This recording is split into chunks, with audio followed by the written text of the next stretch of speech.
Durante toda esta semana se estuvo hablando del correo y del gobierno. Saltaron muchos en contra y muchos a favor. Lo que vamos a escuchar a continuación es un audio que está basado en un texto de Nicolás Salvatore. ¿Quién es Nicolás Salvatore? Te preguntarás vos. Bueno, Nicolás Salvatore es el tipo al que Cristina Kirchner echó del INDEC porque no quería fraguar los datos de la inflación, la pobreza y el analfabetismo en Argentina.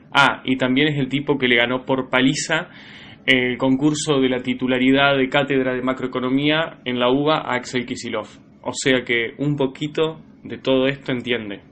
Escucha. La única quita al grupo Macri fue una licuación escandalosa de la deuda original por parte del gobierno kirchnerista. 12 años sin resolver el problema. Es decir, sin ajustar la deuda original de 300 millones ni por tasas de interés ni por inflación. Entre 2007 y 2015 hubo un régimen de alta inflación en Argentina. La tasa de inflación promedio del periodo fue de 25.4%. La razón es obvia.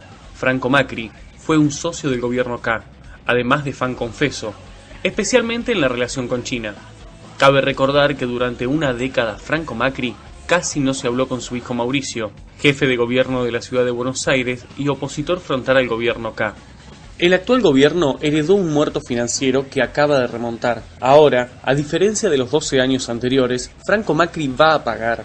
En el polémico caso del gobierno y el correo, no hubo ninguna quita graciosa, sino un acuerdo razonable entre un deudor moroso y el Estado, en las mismas condiciones en las que se hace este tipo de acuerdo. Franco debe hoy 300 millones y va a pagar 600 millones entre el 2018 y el 2033, que equivalen, en valor presente, a los 300 millones que debe hoy. La tasa de descuento es la tasa de interés. La quita de este gobierno es de 0 peso.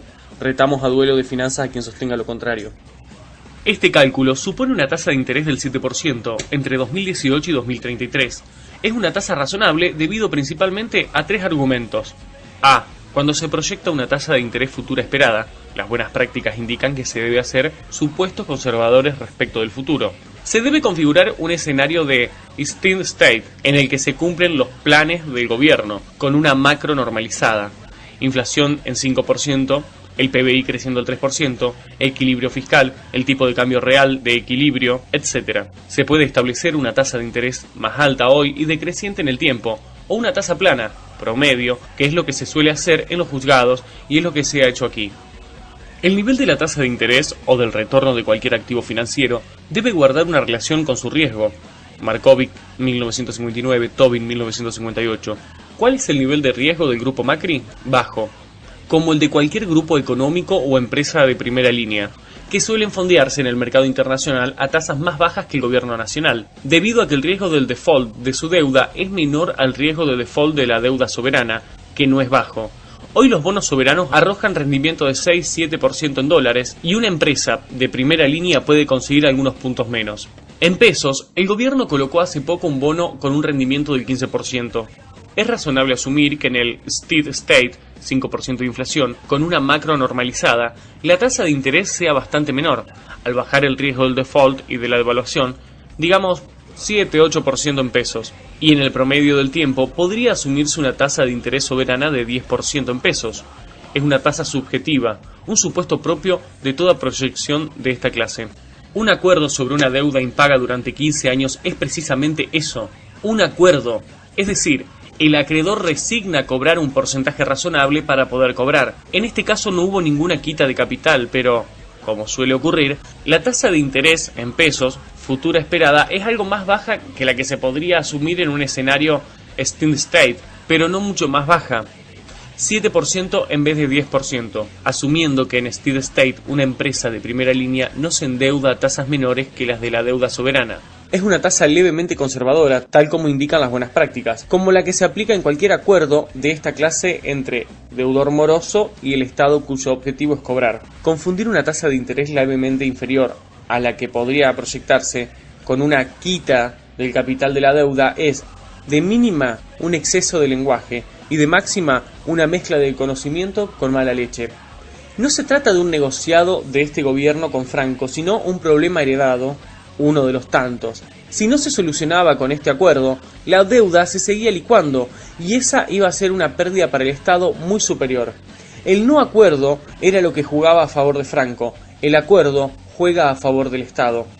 Franco Macri es el empresario deudor y Mauricio Macri es el presidente. ¿Quiénes van a participar de las negociaciones sino ellos? Su relación familiar está dada y este problema es heredado.